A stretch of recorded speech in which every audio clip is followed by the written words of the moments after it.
Hello and welcome back for another new project of Lulu Plays. And this time it will be a little bit different because I will use for the first time a blank with resin. Donc, it's a mixture of resin with leftover wood I had laying around. And I did not show the video of how to make a resin wood blank because we already know this. There are a lot of videos out there. So I use a pressure pot and some mica powders, and this is the result. So let's see what we can make out of it. Okay, let's go.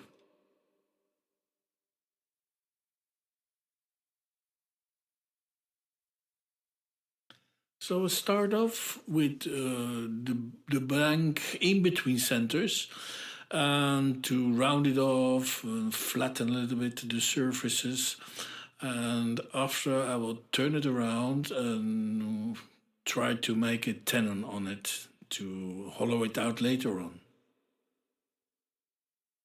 And as you can see, I use a classic gouge, ball gouge for this side because mostly I'm cutting wood here.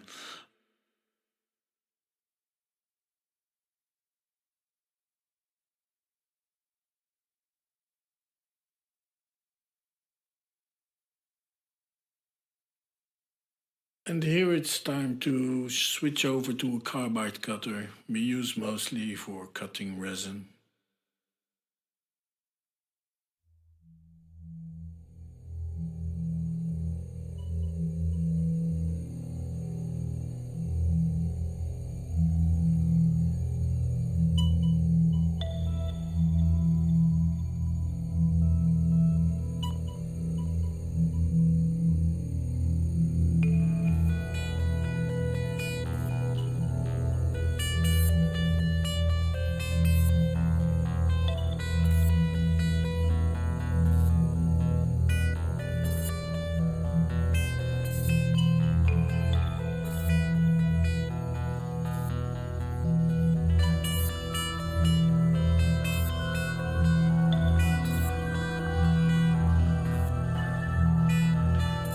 I was quite happy to see there are no bubbles at all, and I did not see any cracking or thermal cracking.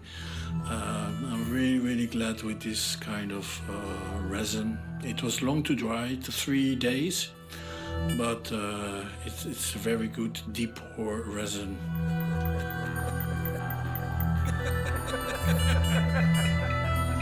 Today I'm a bit in a trippy mood, so I let you listen to an old piece of mine, The Seven Births of Colors.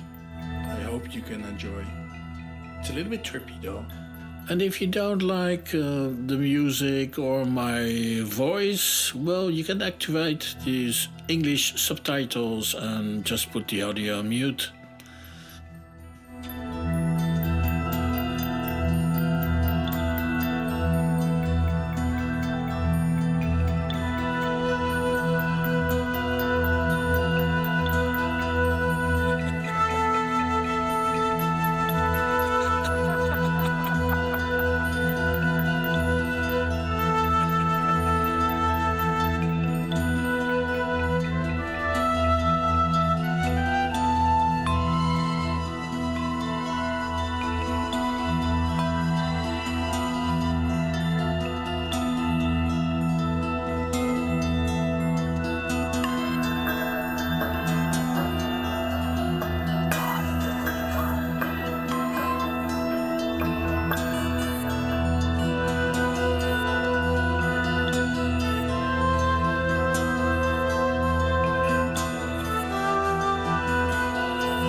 So I made the tenon and I turned it around to hollow out the ball. The reason why I don't use my original sound recordings while turning is that I always work with the radio out loud music. So to avoid a copyright strike, I use my own music as background.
see me very often touching for the thickness of the borders and the rim, just to be sure.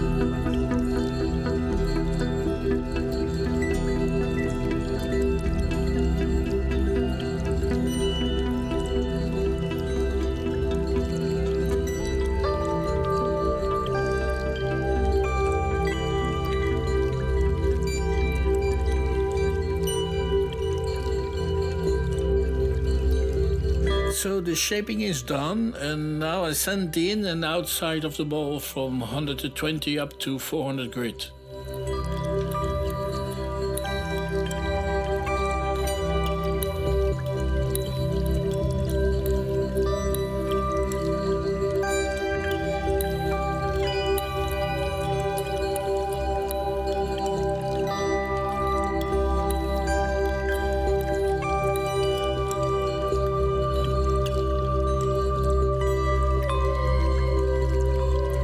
After roughly sanding the inside of the ball, I found that the wood was quite dry, so I applied some shellac-based sanding sealer.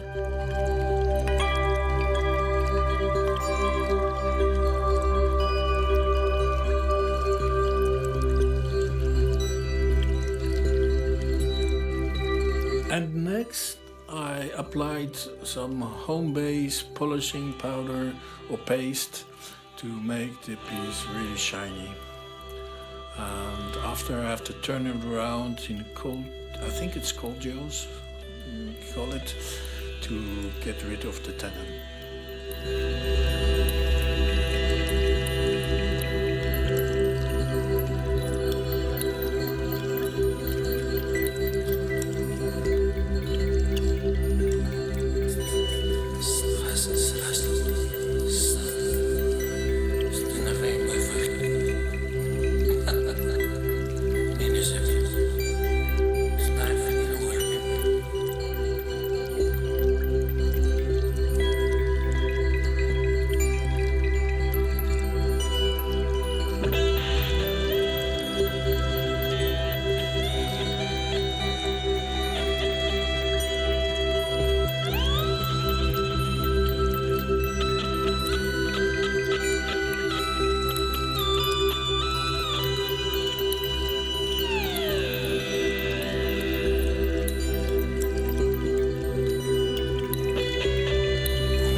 So now the bottom part is done, I started to shape a lid for it, as I decided it needs a nice wooden lid and some feet to get the whole object into a nice balance.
had some difficulties here with the wood being quite punky, and I had to start sanding with 80 grit to get it into a reasonable surface finish.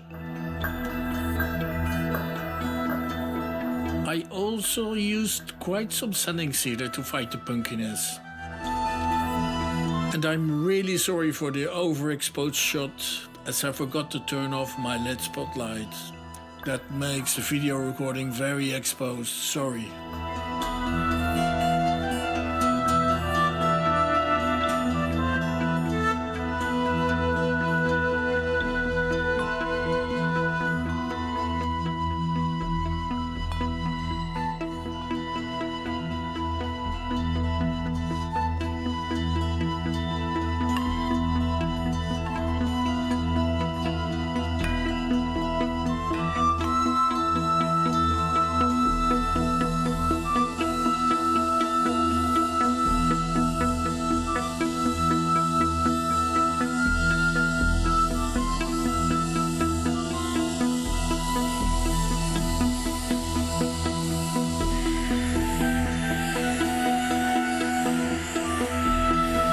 So after putting on some Danish oil on the inside of the lid, I will turn it around to finish the outside.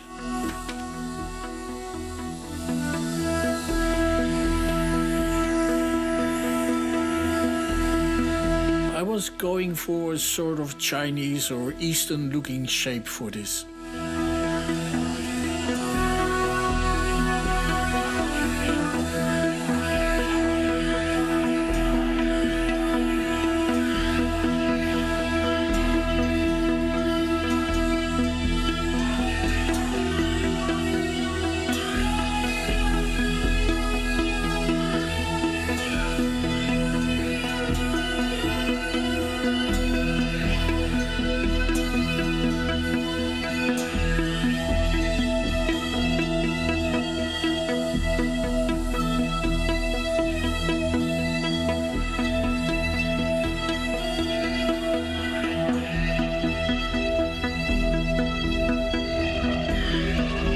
But in spite of using a freshly sharpened gouge, this wood still showed some tear outs, but I will deal with this later on at my desk.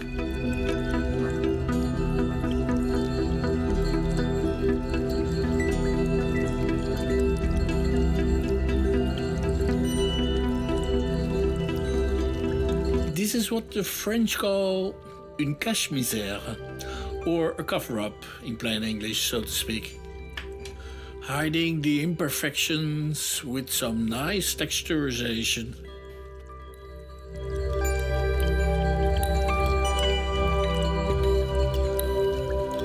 As I didn't like the pale color of the wood, I decided to put on some antique wax to color and nourish the wood.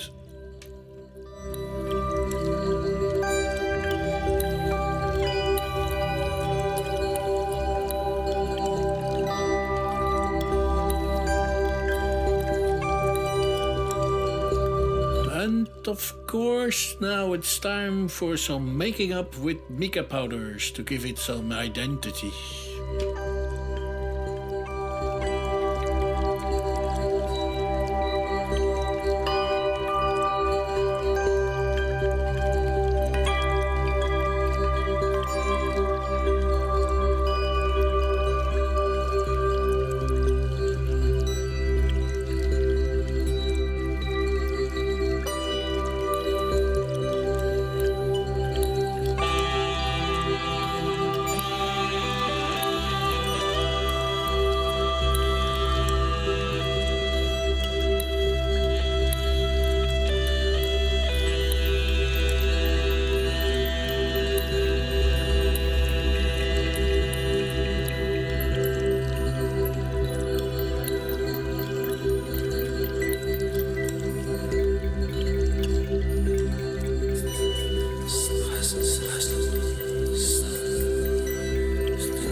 And to finish the whole project, it needs a top, a cherry on the cake, so to speak.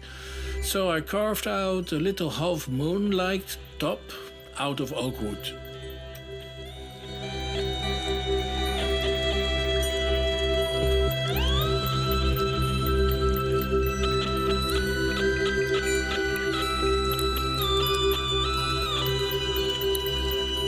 I made some little feet out of wooden pearls I had laying around and fixed them with epoxy.